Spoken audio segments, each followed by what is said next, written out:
नमस्कार, crime point news की special पेशकश में आप सभी का स्वागत है। मैं हूं मन पांडे। जैसा कि हम बता दें कि उत्तर प्रदेश त्रिस्तरीय चुनाव को लेकर के चुनावी बिगुल बज चुका है और अब जो है सिर्फ लोगों का नामांकन बाकी रह गया है। हम बता दें आपको कि हम इस समय मौजूद हैं इलाहाबाद जनपद के हड़िया तहसील के अंतर्गत आने वाले गांव में मौजूद हैं। हमारे बीच में पूर्व जिला पंचायत सदस्य रमेश चतुर्वेदी जी मौजूद हैं। उनसे जानने की कोशिश करेंगे। सर, क्या कहेंगे? चुनावी बिगुल पूर्णतः बज चुका है और ऐसे में जो है त्रिस्तरीय चुनाव है। तो जब आप 2010 में जो है आप जिला पंचायत का जब चुनाव लड़े थे और जीत के भी आए थे, आप 2015 तक जिला पंचायत सदस्य रहे, तो अब में और तब में क्या तब्दीली देख रहे हैं? किस प्रकार से लोगों को चुनाव लड़ने की तैयारियां करना चाहिए?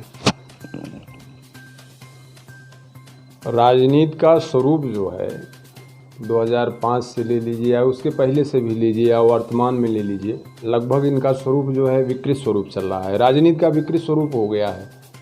क्यों हो गया है? क्योंकि मैं राजनीति में जिला पंचायत सदस्य का चुनाव पहली बार 2000 में लड़ा था।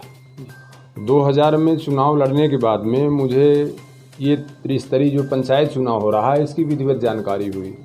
मैं उस बार पराजित रहा, पराजय का मुंह देखना पड़ा, लेकिन मैं लगा रहा जनता के बीच में, जनता की सेवा के लिए लगा रहा कि आज मेरी हार हुई है तो मैं कल जो है इस तरह का जीत एक मिसाल के रूप में कायम करूंगा। जनता के बीच में रह के कोई एक जो है छाप के रूप में, अमिट छाप के रूप में बना रहेगा। वैसा हुआ बजरंगबली की कृपा से। मैं हनुमान जी महाराज का भक्त हूँ।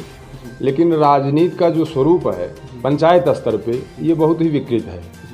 क्यों? क्योंकि जब मेरा देश ये आज़ाद हुआ, जहाँ से हमारे लोकतंत्र जनतंत्र का शुरुआत होता है, वहाँ का प्रारूप जो है कि जब तक यहाँ की जनता, क्योंकि जनता से ही जनतंत्र है, लोकतंत्र की शुरुआत जनता से होती है। जो जनप्रतिनिधि चुन के जाते हैं, चुनने के बाद में उनको तमाम तरह तरह के सिस्टम में बंधना पड़ता है, उनकी तमाम मजबूरियाँ रहती है, लेकिन जनता के सामने कोई मजबूरी नहीं रहती है।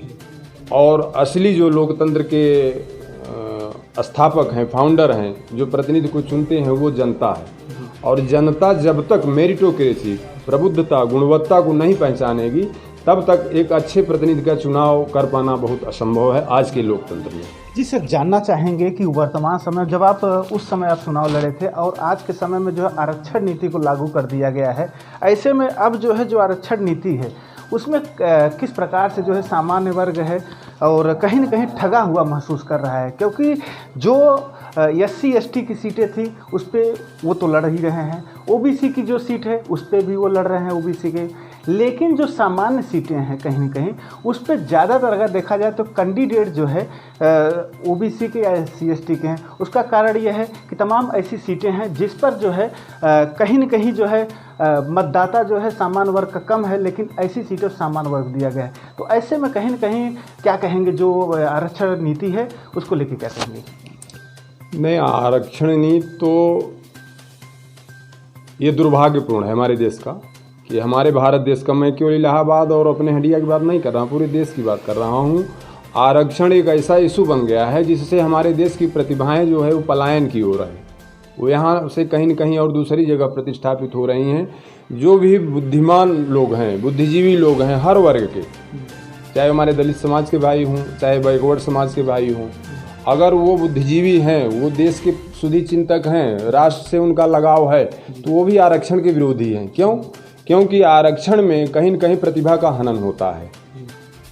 मजबूरी में जो है आरक्षण, चाहे पंचायत चुनाव का हो, चाहे हमारे ब्यूरोक्रेट का हो, जो भी जितने भी सिस्टम आरक्षण के चल रहे हैं उससे देश का अहित हो रहा है। इस पे शासन सत्ता को विचार करना चाहिए। हमारे कुछ ब्राह्मण समाज या सवर्ण समाज के लोग तमाम संगठन बना के कार्य कर रहे हैं कि आरक्षण का जो है एक समीक्षा होना चाहिए कि आरक्षण कुछ समय के लिए था, उसके बाद में इसको अनवरत आज 74 साल से बढ़ाया जा रहा है। क्यों बढ़ाया जा रहा है?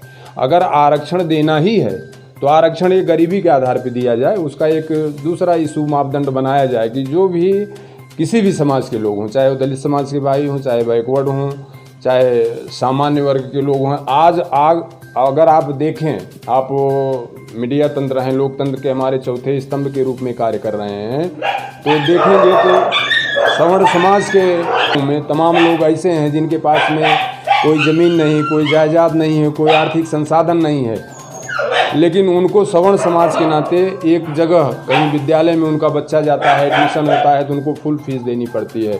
और वहीं दूसरे जगह जो है एक संपन्न व्यक्ति जो कि हर तरह से सारे संसाधनों से संपन्न है, आय के स्रोत भी हैं, सरकारी कर्मचारी भी है, लेकिन फिर भी उसको आरक्षण का लाभ मिलता है। लेकिन जिसके पास में कोई संसाधन नहीं है, वो गरीबी रेखा से नीचे जीवन यापन कर रहा है, उसको मजबूर होकर ये दंड दिया जा रहा है। ये अपराध है, ये अभिशाप हो गया है आज के समय में। इसमें अब हम आप आवाज़ उठाएं, आवाज़ उठाने के साथ साथ इसको जनता भी समझे। जो जनता आज आरक्षण का लाभ ले रही है, कल वही जनता भी इस आरक्षण के अभिशाप से वंचित नहीं रह पाएगी, ऐसा मेरा मानना है। जी सर, क्या कहेंगे जो अभी इस समय देखा जाए तो युवा वर्ग जो है, युवा वर्ग कहीं न कहीं इस चुनाव में जो अंदाज एक देखा जाए कि युवा वर्ग को बढ़ चढ़ करके हिस्सेदारी करना चाहिए, वो कहीं न कहीं इस समय इस चुनाव से कहीं दूर नज़र आ रहा है। कहाँ पर कमियां रही, क्या कारण रहा? नहीं, युवा वर्ग तो सक्रिय हुआ है, इस चुनाव से दूर हैं ये भी मैं मानने के लिए नहीं तैयार हूँ। युवा जो है साइलेंट है, मौन है, वो आरक्षण की प्रणाली से, इसके पहले जो आरक्षण की सूची आई उससे सभी लोग दुखी थे। बीच में उसमें कुछ संशोधन किया गया, लेकिन फिर घुमा फिरा के वही ही प्रारूप है, उसमें भी कोई विशेष संशोधन नहीं हुआ। युवा शक्ति हमारे राष्ट्र शक्ति के रूप में जानी जाती है। आज युवाओं का जो एक समूह है जन जागरण की ओर अग्रसर है, वो एक आप नाम सुने होंगे, सर्वेश पांडे जी हैं, जो युवाओं को, सवर्ण समाज के युवाओं को, उसके साथ साथ और समाज के युवाओं को जो जागृत करने का कार्य कर रहे हैं कि यही युवा समाज है जो आगे एक अच्छे समाज का, अच्छे देश का, अच्छे शक्तिशाली समाज का निर्माण कर सकता है। इसलिए युवा लोगों की भागीदारी है, सोशल मीडिया के माध्यम से या प्रिंट मीडिया के माध्यम से, इलेक्ट्रॉनिक मीडिया के माध्यम से देखने को मिलता है कि युवा कहीं से निष्क्रिय नहीं है, वो सक्रिय हैं, ज़रूर वो कुछ न कुछ परिणाम सार्थक ले आएंगे। सर, ये एक सवाल हमारा और है कि जो है कि वर्तमान समय में देखा जाए तो कहीं न कहीं जिला पंचायत सदस्य जब होते हैं तो जिला अध्यक्ष का जो है चयन करते हैं, करने का मतलब इसके बाद जो ग्राम प्रधान होता है तो कहीं प्रधान होता है जो गांव के विकास के लिए, साथ में एक पद ये होता है बीडीसी, जो महज जो है ब्लॉक प्रमुख का सिर्फ वोटिंग करता है, मतदान देता है, इसके साथ साथ एमएलसी के चुनाव में सिर्फ मतदान करता है, बाकी कहीं उपयोग उसका कहीं नज़र नहीं आता है। तो क्या कहेंगे उसको लेकर के, ये पद रहना चाहिए या सरकार इस पर जो है कहीं न कहीं इस पद को हटा करके, और जब ब्लॉक प्रमुख का चुनाव ही करना है तो या तो सार्वजनिक तौर से करिए, सभी मतदाता जितने भी हैं ब्लॉक के सभी मत करें, या तो फिर जो है कि बीडीसी का पद हटा करके कहीं प्रधानों को ही ये हक दे दिया जाए। क्या कहेंगे इसलिए? नहीं, आप बीडीसी क्षेत्र पंचायत सदस्य की बात कर रहे हैं। मैं पंचायत की जितनी भी कड़ी हैं, ये तो प्रथम सोपान है त्रिस्तरीय पंचायत चुनाव का, इसके आगे भी लोकतंत्र के जो हैं ये सब ही अपने पद से, पद की गरिमा को जो है, जो पद की मर्यादा होती है, पद की गरिमा होती है। मैं जिला पंचायत सदस्य था, मुझको बाखूबी अनुभव है कि जिला पंचायत सदस्य, सदन की बैठक होती है, जिला पंचायत सदस्य अपना प्रस्ताव देता है, लेकिन उसके प्रस्ताव को एक किनारे रख दिया जाता है। जो जिला पंचायत अध्यक्ष के मन में आता है वही करता है। उसका वार्ड, एक वार्ड से जिला पंचायत अध्यक्ष जीत के आया है और दूसरी वार्ड से जिला पंचायत सदस्य जीत के आया है, वार्ड दोनों का समकक्ष है, बराबर है, लेकिन जिला पंचायत अध्यक्ष क्योंकि वो एकल पद है कि उनके साइन से, उनके सिस्टम से सारा चलना है, तो अपने क्षेत्र में वो करोड़ों रुपए लगा देता है, लेकिन एक सदस्य के क्षेत्र में 1-2 सड़क, लाख, 2 लाख, 10 लाख, 20 लाख देने में उसको दिक्कत होती है। तो जो सिस्टम क्षेत्र पंचायत सदस्य का है वही सिस्टम जो है जिला पंचायत सदस्य का भी है, क्योंकि दोनों क्षेत्र पंचायत सदस्य का काम है प्रमुख, क्षेत्र पंचायत के प्रमुख का चयन करना। चयन करने के बाद में फिर वो किनारे बैठ जाते हैं, वो अपनी आवाज़ लगाते रहते हैं, उनकी आवाज़ सुनी जाएगी कि नहीं सुनी जाएगी। न तो उनके पास में कोई निधि है, न उनके लिए कोई सिस्टम बनाया गया है कि अगर ब्लॉक में हमारे 1 करोड़ रुपए आया और इसमें 50 बीडीसी हैं तो सबके पास में बराबर हिस्से में धनराशि वितरित कर दी जाए, जो भी प्रतिवर्ष आ रही है। उसका कोई लिमिटेशन नहीं है, 1 करोड़ भी है, 5 करोड़ भी है, 2 करोड़ भी है। तो जो क्षेत्र पंचायत की स्थिति है वही जिला पंचायत की स्थिति है।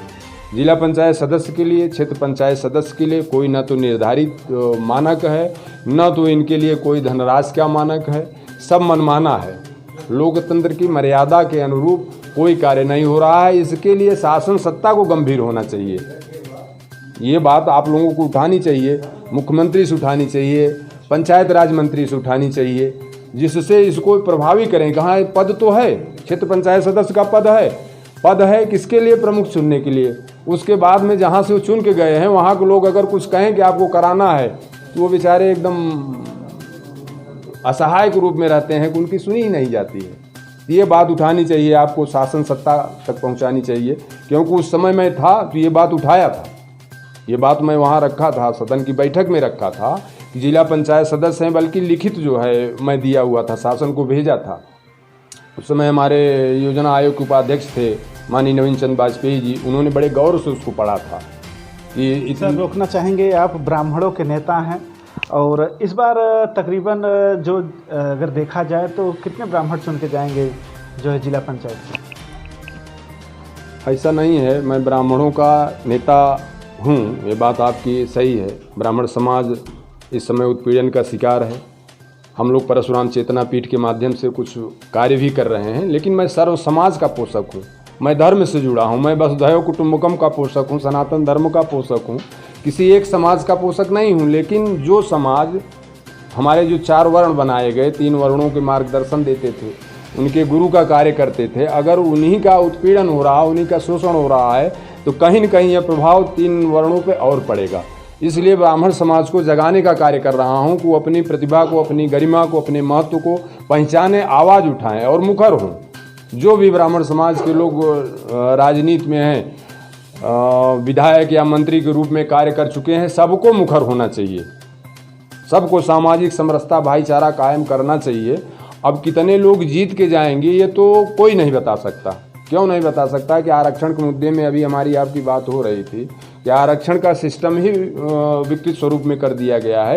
ये कुछ नहीं कहा जा सकता, लेकिन जो सर्व समाज के नेतृत्व से जुड़े हुए हैं उसमें हमारे समाज के भी लोग रहेंगे, सवर्ण समाज के लोग भी जाएंगे। लेकिन ये स्वरूप को बदलने के लिए शासन सत्ता के लोगों को, जो हमारे विधानसभा के प्रतिनिधि हैं, लोकसभा के प्रतिनिधि हैं, वहाँ आवाज़ उठानी होगी कि ये हमारे लोकतंत्र का स्वरूप कब परिष्कृत होगा, कब समाज के लिए होगा, कब देश के लिए होगा, उनके लिए चिंतन का विषय है।